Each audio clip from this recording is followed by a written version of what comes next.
نحمده ونصلي على رسوله الكريم اما بعد فاعوذ بالله من الشيطان الرجيم بسم الله الرحمن الرحيم رب اشرح لي صدري ويسر لي امري واحلل عقدة من لساني يفقهوا قولي۔ اے لوگو، بے شک تمہارے پاس تمہارے رب کی طرف سے عظیم نصیحت اور اس کے لیے سراسر شفا جو سینوں میں ہے، اور ایمان لانے والوں کے لیے سراسر ہدایت اور رحمت آئی ہے۔ انسان جسم اور روح کا مجموعہ ہے۔ جسم زمینی اجزاء سے بنا ہے، اس کی خوراک بھی زمین سے آتی ہے، جبکہ روح آسمان سے آئی ہے اور اس کی غذا بھی آسمانی ہے۔ انسان دنیا میں کتنی بھی مادی لذتیں حاصل کر لے، لیکن جب تک روح کی نشو و نما کا سامان نہ کرے کبھی خوش نہیں رہ سکتا۔ جس طرح جسم بیمار ہوتا ہے، اسی طرح روح بھی بیمار ہوتی ہے۔ قرآن مجید دونوں طرح کی بیماریوں کے لیے شفا ہے، خصوصاً جن کا تعلق دل کے ساتھ ہے۔ قرآن مجید کی جس آیت کا آج ہم مطالعہ کریں گے، اس میں اسی حقیقت کی یاد دہانی کرائی گئی ہے کہ یا ایھا الناس، اے لوگو، تمام لوگوں سے خطاب ہے، پوری انسانیت سے۔ اور خطاب کرنے والا کون ہے؟ اللہ رب العزت، جو تمام بادشاہوں کا بادشاہ ہے۔ کیا فرما رہا ہے؟ قد جاءتکم، تحقیق تمہارے پاس آ چکی ہے۔ کیا آ چکی ہے؟ موعظۃ، ایک نصیحت آ چکی ہے۔ کہاں سے آئی ہے؟ من ربکم، تمہارے ہی رب کی طرف سے آئی ہے، یعنی کسی اور کی طرف سے نہیں، اس کی طرف سے جس نے تمہیں پیدا کیا ہے، جو تمہارا خالق و مالک ہے۔ وشفاء لما فی الصدور، اور وہ شفا بھی ہے جو سینوں میں ہے، دلوں میں ہے، جو انسان کے اندر گھٹن ہے، تنگی ہے، تکلیف ہے، اس کا علاج بھی ہے اس قرآن میں۔ وہدن، اور ہدایت بھی ہے، ورحمتن، اور رحمت بھی، لیکن کس کے لیے؟ للمؤمنین، مومنوں کے لیے۔ نصیحت اور شفا تو پوری انسانیت کے لیے ہے، اور ہدایت اور رحمت اس کے لیے ہے جو ایمان لائے۔ تو خطاب یہ کیا جا رہا ہے کہ اے لوگو، تمہارے پاس قرآن آ چکا ہے جو تمہارے دلوں کو نرم کرتا ہے۔ موعظت وہ واعظ ہوتا ہے جو دلوں کو نرم کر دے، اور اس کی وجہ سے تمہارے احوال کی اصلاح ہوتی رہتی ہے، اور یہ تمہارے پاس تمہارے رب کی طرف سے اتارا ہوا ہے۔ قل ھو للذین آمنوا ھدی وشفاء والذین لا یؤمنون فی آذانہم وقر وہو علیہم عمی، کہہ دیجئے یہ قرآن ان لوگوں کے لیے جو ایمان لائے ہدایت اور شفا ہے، اور وہ لوگ جو ایمان نہیں لاتے ان کے کانوں میں بوجھ ہے، اور یہ ان کے حق میں اندھا ہونے کا باعث ہے۔ تو اس بات سے ڈرنے کی ضرورت ہے کہ اس کتاب سے انسان ہدایت ہی پائے، کہیں ایسا نہ ہو کہ اگر اس کا حق ادا نہ کیا جائے تو یہ الٹا ہمارے خلاف حجت بنے اور بوجھ بنے، اور پھر ہم حق کی بات سے دور ہوں۔ تو اس سے یہ پتہ چلتا ہے کہ قرآن میں ہمارے لیے بہت سی نصیحتیں ہیں، لیکن یہ نصیحت کس کے لیے ہے؟ جو اس کو سمجھ کر پڑھتا ہے، اس کے معنی کو جان لیتا ہے، اور نصیحت کی غرض سے پڑھتا ہے، نصیحت حاصل کرنے کے لیے پڑھتا ہے، کیونکہ قرآن پڑھنے کے کئی مقاصد ہو سکتے ہیں نا۔ تو جو شخص اس کو ہدایت کے لیے اور نصیحت کے لیے پڑھتا ہے تو اللہ سبحانہ تعالیٰ اس کو عطا فرماتے ہیں۔ واعظ میں عام طور پر بندے کو کچھ چیزوں کی رغبت دلائی جاتی ہے، کچھ چیزوں سے ڈرایا بھی جاتا ہے۔ تو ایک واعظ جو ہوتا ہے وہ ایک ڈاکٹر کی طرح ہوتا ہے، جو مریض کو کچھ چیزوں کے استعمال کا حکم دیتا ہے اور کچھ چیزوں کے استعمال سے روکتا ہے۔ تو قرآن بھی بہت سی چیزوں سے ہمیں روکتا ہے، یعنی اس کا واعظ کیا ہے کہ کچھ چیزوں سے وہ ہمیں روکتا ہے اور کچھ چیزوں کا ہمیں حکم دیتا ہے۔ قرآن مجید میں آتا ہے افلا تعقلون، افلا تتفکرون، افلا تتذکرون، کیا تم سمجھتے نہیں، کیا تم غور نہیں کرتے، کیا تم نصیحت حاصل نہیں کرتے۔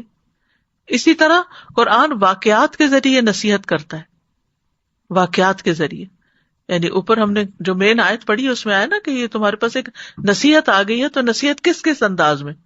ڈرا کے، خوشخبری دے کے بھی، سوال کر کے بھی، اور واقعات سنا کے بھی، یعنی پچھلی قوموں کے جو حالات ہیں۔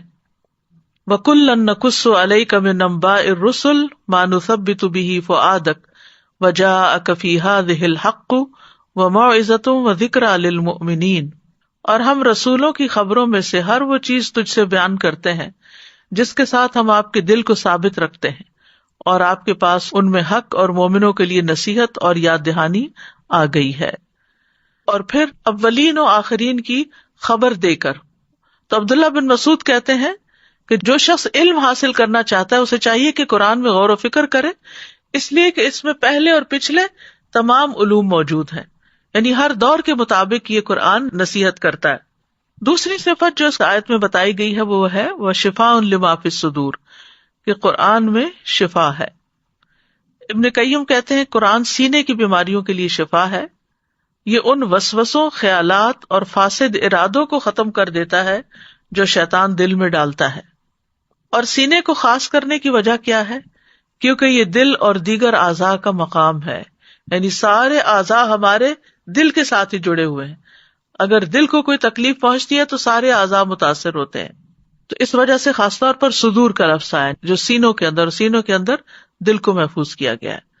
اور حقیقت یہ ہے کہ دل کی لا علاج بیماریوں کی شفا قرآن کے اندر ہے، اور ایک دل وہ ہوتا ہے جو ایمان سے آباد ہوتا ہے، علم اور ہدایت کے نور سے بھرا ہوا ہوتا ہے، یہ دل زندہ ہوتا ہے۔ دوسرے وہ دل جو ایمان سے خالی ہوتا ہے اور وحی کے علوم سے خالی ہوتا ہے، تو یہ مردہ دل ہوتا ہے۔ تو دل کے مردہ ہونے کے دو اسباب ہیں، نمبر 1 جہالت اور نمبر 2 تکبر۔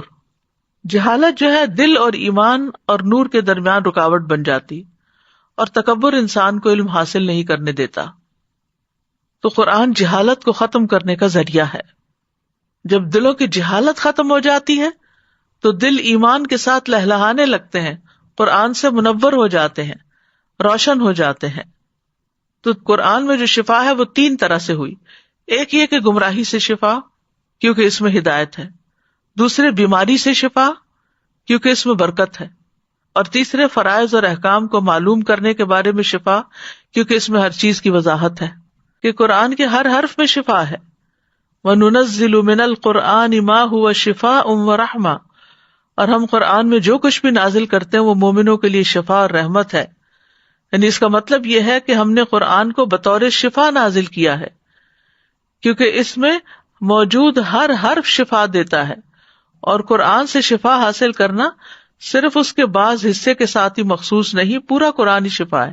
یعنی بعض اوقات لوگ صرف ایک ہی چیز کو لے لیتے ہیں اور باقی کو نہیں لیتے، تو اس میں یہ کہ پورا ہی قرآن شفا ہے، کیونکہ کسی بھی قسم کی بیماری رب کے کلام کا مقابلہ نہیں کر سکتی، اس کے آگے نہیں ٹھہر سکتی، کیونکہ یہ وہ کلام ہے اگر پہاڑوں پر نازل ہو جاتا تو اس کے ٹکڑے ٹکڑے ہو جاتے، لیکن اس کے لیے انسان کو یقین چاہیے کہ یقینی طور پر شفا قرآن کے اندر ہے، یعنی اس سے شفا کی اہلیت نہیں رکھتا کوئی مگر یہ کہ جس کو یہ توفیق ہو کہ وہ اس پر یقین کرے کہ یہ اللہ کا کلام ہے اور اس کے مقابلے میں کوئی بھی چیز ٹھہرتی نہیں، اور قرآن کے علاوہ کسی دوسرے کلام میں شفا نہیں کہ اگر کوئی شعر و شاعری میں شفا ہے یا اور کسی کے کلام میں، تو ایسا نہیں۔ ابو نصر رملی کہتے ہیں ہم مکہ میں فضیل بن ایاس کے پاس آئے، ہم نے انہیں درخواست کی کہ ہمیں علم لکھوائیں، تو انہوں نے کہا کہ تم نے اللہ کی کتاب کو ضائع کر دیا ہے اور تم فضیل اور سفیان بن عیینہ کے کلام کو طلب کرتے ہو، بس اگر تم خود کو اللہ کی کتاب کے لیے فارغ کر لیتے تو جو کچھ تم چاہتے ہو تم اس قرآن میں اس کی شفا پا لیتے۔ یعنی سب سے پہلے اور سب سے اہم علم جو حاصل کرنا چاہیے وہ قرآن کا ہے، جو انسان کے لیے دنیا اور آخرت کی سعادت کا باعث ہے، اور اس کے بعد دوسری چیزوں کو اہمیت دے یا توجہ دے، کیونکہ اگر کسی کو قرآن سے فائدہ نہیں پہنچتا یا قرآن کی حکمتیں اگر کسی نے نہیں جانی تو پھر دنیا کے باقی علوم کے بارے میں تو یہ پتہ ہی نہیں کہ ان کے اندر کتنی صداقت ہے اور کتنی حقیقت ہے، کیونکہ اصل حقیقت تو قرآن ہی بتاتا ہے۔ ابن الجوزی کہتے ہیں جو اللہ کی کتاب سے شفا طلب نہیں کرتا وہ ہمیشہ بیمار ہی رہتا ہے، اور قرآن سے شفا حاصل نہ کرنا جو ہے یہ قرآن کو چھوڑ دینے میں سے ہی ہے۔ تو یاد رکھیے کہ قرآن بہترین رقیہ ہے، یعنی نظر بد، جادو، جنوں کے چمٹنے، اور اس کے علاوہ بھی قلب و روح کی بیماریوں اور جسمانی بیماریوں کے لیے بھی بہت بڑی شفا ہے۔ حضرت عائشہ سے مروی ہے کہ رسول اللہ صلی اللہ علیہ وسلم ان کے پاس تشریف لائے تو ایک عورت ان کا علاج کر رہی تھی یا ان کو دم کر رہی تھی، تو آپ نے فرمایا کتاب اللہ یعنی قرآن مجید کے ساتھ اس کو دم کرو، اس کا علاج کرو۔ جب نبی صلی اللہ علیہ وسلم کو مرض الموت لاحق ہوا تو نبی صلی اللہ علیہ وسلم کے لیے حضرت عائشہ معوذات پڑھتی تھی اور آپ کے ہاتھوں پہ پھونک مارتی اور پھر آپ کے ہاتھوں کو جسم پر پھیر دیتی تھی۔ پھر اسی طرح یہ ہے کہ قرآن کے کچھ حصے جو ہیں جیسے سورۃ الفاتحہ ہے تو اس کا نام ہی الشفا ہے، یعنی سورۃ فاتحہ خاص طور پر شفا دینے والی ہے، کیونکہ اس میں اللہ سبحانہ تعالیٰ سے مدد مانگی جاتی ہے، ایاک نعبد و ایاک نستعین۔ پھر اسی طرح سورۃ البقرہ میں بھی شفا ہے۔